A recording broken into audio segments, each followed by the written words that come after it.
Hi guys, this is Tamara with Sensible Digital Solutions, and I just wanted to take a few moments to give you some tips to prevent Zoom bombing.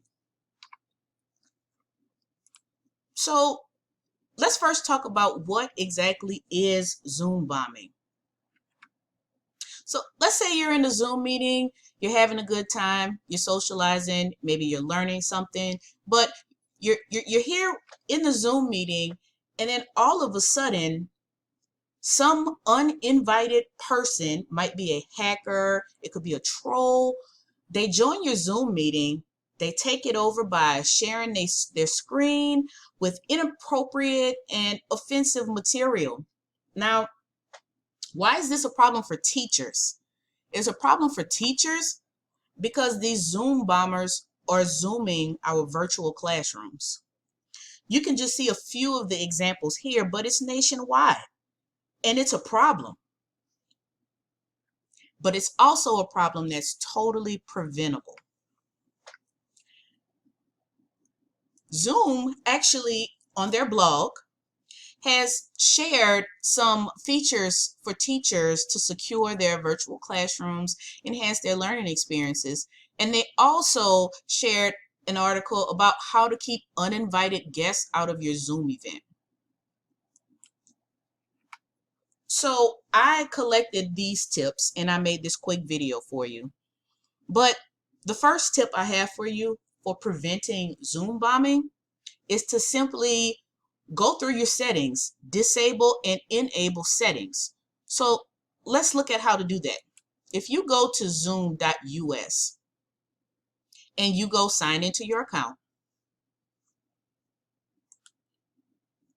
they actually have tons of settings that can keep your virtual classrooms safe.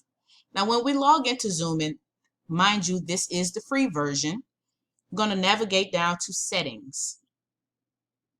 Now, the very first security setting that we see is that waiting room feature. Yes, you absolutely want to turn on the waiting room. A Zoom bomber cannot get into your classroom if they can't get in.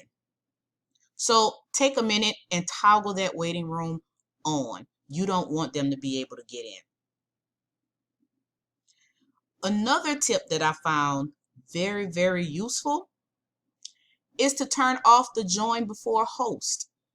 You don't want a participant in your meeting before you even get there. Let's not do that. Do not allow participants to join your meeting before you, the host, arrive.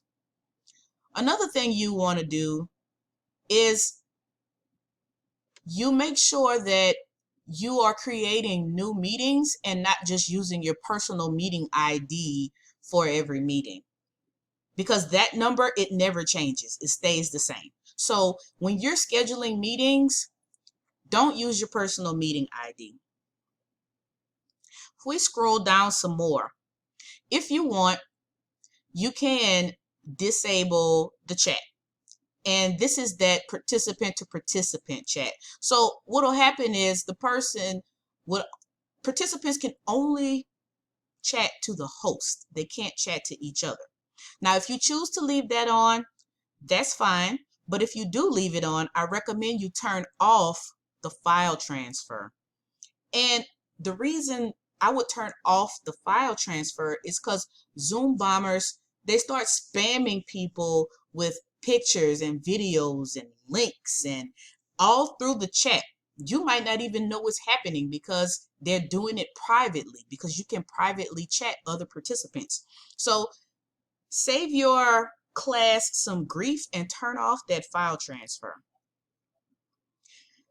Another thing I would do is I would always show my meeting control bar.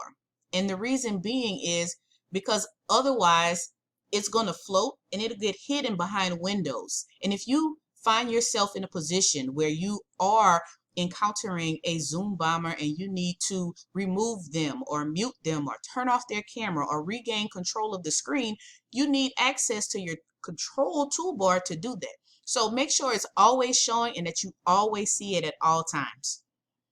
And then this final screen sharing, only allow the host to share.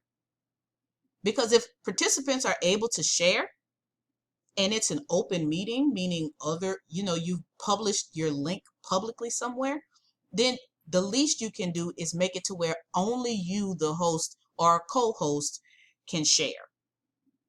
Now, the settings. That was pretty important. Another tip I have for you. Familiarize yourself with the in-meeting controls. So these in-meeting controls, what exactly am I talking about? So here I am in a Zoom meeting, and I see I have Jane Doe here. She doesn't have her camera on, and Jane Doe clearly isn't her real name, right? So the first in-meeting control I want you to be mindful of is that security icon. Click on that security icon and it gives you instant access to enable or disable the waiting room.